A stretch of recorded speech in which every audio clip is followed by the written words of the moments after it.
Welcome back, beautiful tri-state area. You're listening to A Moment of Zen right here on 710 WOR, the voice of New York, iHeartRadio. I'm your host, Zen Sams. Welcoming back in our disability awareness segment brought to you by OGPay.com, we're featuring another incredible mama. Today, we're featuring influencer advocate supermama Noelle Pacl. Sanfilippo Syndrome warrior Logan is her baby boy. Today, we're chatting disability awareness, demystifying stigmas surrounding Sanfilippo syndrome, also called mucopolysaccharidosis, MPS type 3, a genetically inherited metabolic disorder that causes nervous system issues and other symptoms in children. Now, this syndrome is also sometimes referred to as childhood Alzheimer's because it ultimately causes a loss of physical and mental development over time. Researchers estimate fewer than 5,000 people in the United States currently have Sanfilippo syndrome, but the numbers, of course, are fluctuating. There is no cure yet. Doctors and researchers are working hard to find better treatments for it. A family history increases the risk, which affects about 1 in 70,000 births. Kids who have the condition are born with it, but most won't have symptoms until the preschool years when they're between 2 and 6 years old. Then they start to show developmental delays and behavioral issues. There are 4 types of Sanfilippo syndrome: A, B, C, and D. Type A being the most common and most severe. Sanfilippo affects life expectancy. Most children reach only their teenage years, but some can live longer. Welcoming now to the show is the amazing Noelle Pacl. Welcome, Supermama. Hi, thank you for having me. Absolutely. Thank you so much for coming on. You are a trailblazer and a warrior yourself. And I wanted just to extend a congratulations to the way that you manage and balance it all. Thank you. Now, were you aware of Logan's Sanfilippo syndrome throughout your pregnancy? And if not, when did you and Logan receive a formal diagnosis? So I had absolutely no idea what Sanfilippo syndrome was until the day Logan was diagnosed. And he received his diagnosis at 2 years old. And that's actually considered really lucky and an early diagnosis. Now, we know that it often takes years to receive a correct diagnosis, to your point, due to its rarity and lack of physician awareness. And of course, child symptoms are often classified as developmental delay and or autism until a thorough medical workup is done to identify the underlying cause. And we do have to look that now in most of the world, type A is the most common subtype, making up more than half of the cases. Of course, we know that type B and C are less common, and type D is the rarest. What type does Logan have? What were some of his symptoms, and when did they start? So Logan has type A, like you said, most common and considered to be most severe. His symptoms started probably around 1 years old. He had some gut issues. He had respiratory issues, just constant ear infections and sinus infections. And then as he started getting, around 1.5, we noticed that cognitively he started falling behind his twin brother. And that's when we kind of put everything together. And we were like, okay, this is a full body problem. We need to see geneticists. It's really so unfortunate because this, type A, and I know through proper research, is a rapidly progressing form with, of course, earlier loss of abilities such as talking and walking, and an earlier age of, unfortunately, death. Type B, of course, may progress somewhat less rapidly on average, and we know statistically that type C and D have more variable progression rates, but of course, most persons tend to retain skills longer than A and B. So it's quite devastating at how fast this progresses. Physical characteristics, nervous system symptoms, gastrointestinal symptoms, and of course, musculoskeletal symptoms. And then to your point, ear, nose, and throat, your expenses must be through the roof. All while, of course, fundraising to find the cure as fast as you can. What is your biggest stress at the moment? Um, well, we're actually really fortunate. We have very good insurance through the military, It's, kind of one of the main reasons my husband decided to go into the military was for better healthcare coverage. Right now, one of the main stressors for me, though, is just kind of we're entering kind of a new stage of the disease, and I'm starting to see Logan decline a little bit with certain things, for example, swallowing. So just kind of trying to figure out what's going on is probably my biggest stressor right now. How old is Logan right now? Logan is going to actually be 16 on May 25th. So he's progressing and doing remarkably well. And to your point, you're fortunate. What is the long-term prognosis for him? So it's kind of, for Logan, it's kind of up in the air. Now, obviously, we do know that this disease is terminal. So we kind of know, what the end is. But Logan also had an experimental stem cell transplant when he was 3 years old. So we aren't really sure what that's going to look like for Logan because they don't have enough studies or data, showing how kids are going to do as they get older with this, because not a lot of kids have had this done. Right. I mean, ultimately, this could be Logan's saving grace, this stem cell, right? For sure. And we can't prove that he's doing so well because of it, but we really do think that it plays a major role in like the great quality of life that he has had so far.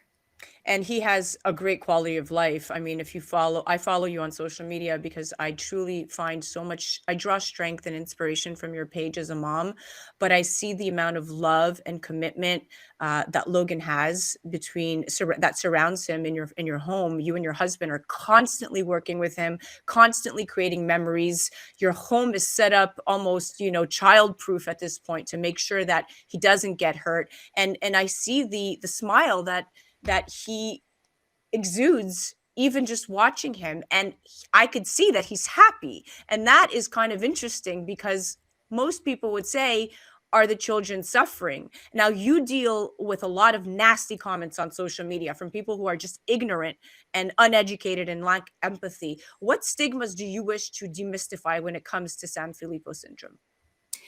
I, actually just in general, not just Sanfilippo syndrome, I wish that people would just not have these knee-jerk reactions and immediately judge when they see something that seems odd to them or different to them. Stop and use your brain and really think, oh, maybe there is something else going on, and maybe I should actually look further into it and educate myself. That's the main thing. Just because something is different doesn't mean that it's bad. Very well said. You're 100% right. And especially in this particular, there's a lot of disabilities out there, and we advocate for disability awareness. But in this particular case, they say imagine Alzheimer's and dementia, but in a child. And so, in a nutshell, that's what every family of children with Sanfilippo syndrome faces. It's an autosomal recessive disorder. And this means that it can be genetically passed from parents to children during conception. If both genetic parents of a child are carriers of the syndrome, with each pregnancy, they have a 25% chance of having a child with Sanfilippo syndrome develops, and a 50% chance of having a child who is not affected but is a carrier, and then a 25% chance of having a child who is neither affected nor a carrier. Did you and your husband research to see how this came about and if you were both carriers? Yes, after the fact, of course, because we had absolutely no idea we were carriers, which is actually really common. Most families have no idea, and it's very difficult to get genetic testing done beforehand. Um, we looked into our family history after Logan was diagnosed. There is no family history of Sanfilippo syndrome. Of course, our family is we obviously have carriers within our family because they had to pass it down to us. But we did make sure to get our other children tested as well, just so they can make a responsible decision. And we have all three. We have a child with Sanfilippo. We have a child who did not get any of our genes passed on. And then we have a child who is a carrier.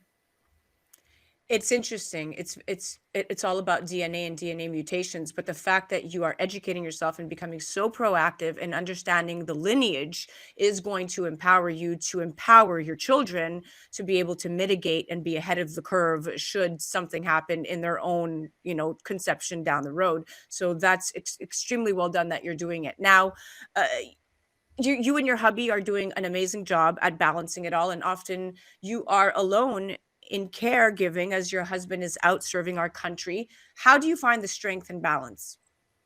Well, again, I'm really fortunate because the Navy does provide us with 40 hours a month of respite care. So I have an amazing respite provider who also happens to be one of my best friends. So Wow. yeah. So I am able to get out of the house and do things to kind of clear my head and just have, do some self care and also spend time with my other two children as well. And I also have a great support system here. I've lived here for 10 years, so I've got some great friends that are always here for me. Where So is here? Where is here? I am in Washington State. Nice. Okay. Mhm. Well, you definitely have a nice ecosystem surrounding you. How are your other children adjusting to Logan? Oh man, they're doing great. And the thing is, they have grown up with this. So, like I said, Logan was diagnosed at such an early age, and we have been talking about it since he was diagnosed. So, it's something that's kind of just the norm for them. And we've always been really honest and open. And really, when we explain things, we're very logical. We want them to know the reality. We want them to understand. So, I think that they are doing very well. I think so too. And I think you're at the heart of it all, Mama. Is Logan aware of his condition? Do you think he's suffering? And what advice do you have to families receiving a Sanfilippo diagnosis? I do not think that Logan is aware of his condition. I early on it was difficult because when he started losing skills such as speech, he was very frustrated because he didn't understand what was going on. And you know, one day he could speak and express himself, and then a month later it started to go. So that was really hard for him. I do not think Logan is suffering. We are able to, anticipate all of his needs. We're able to watch him and know what to look for so that we can help him before something gets out of control. He's actually he's very happy, and he just lives in the moment. So I think he's doing all right. Um, for parents who families who are newly diagnosed, I would recommend first thing you do is go educate yourself. Learn as much as you can. You The Cure Sanfilippo Foundation website is a great place to go. They have a ton of resources. And also find a really good support group because you are going to need it, and let people help you. That was the hardest thing for me, was opening up and letting people help us. But you've got to, because you can't do this alone. It takes a village. Well, we are out of time and you are doing amazing, amazing. That's why we're featuring you because I, for one, can see your efforts and I can see how much you support, uphold emotionally, mentally, physically. So, from one mom to the other, you're doing a great job. Thank you. Guys, you definitely have to check out Noelle. Head directly to check her page out on the gram. Logan and Noelle are amazing at love_Logan07. That was our disability awareness segment brought to you by ogpay.com. Noelle Pacl, Sanfilippo Syndrome warrior and advocate. Now, listen, guys, today there is no FDA approved treatment or cure for Sanfilippo syndrome. Clinical trials for treatments such as enzyme replacement therapy and gene therapy are helping, and other treatment strategies are in preclinical research and definitely require funding. Funding requires your donations. Definitely go to curesanfilippofoundation.org to make all the difference you can today because time is of the essence. You're listening to A Moment of Zen right here on 710 WOR, the voice of New York, iHeartRadio. We'll be right back after this. A Moment of Zen is brought to you by Caldwell Soames Incorporated, investing globally in transformative businesses like Original Digital Corporation, or ODC. ODC develops advanced consumer and commercial fintech solutions such as OG Pay, which will transform the way you manage your money. From sending and receiving money globally for free, paying for goods and services in person and online, pay bills, buy and sell digital currencies, all while earning interest. OG Pay is easy to set up, FDIC insured, and your information is secured. Check out ogpay.com.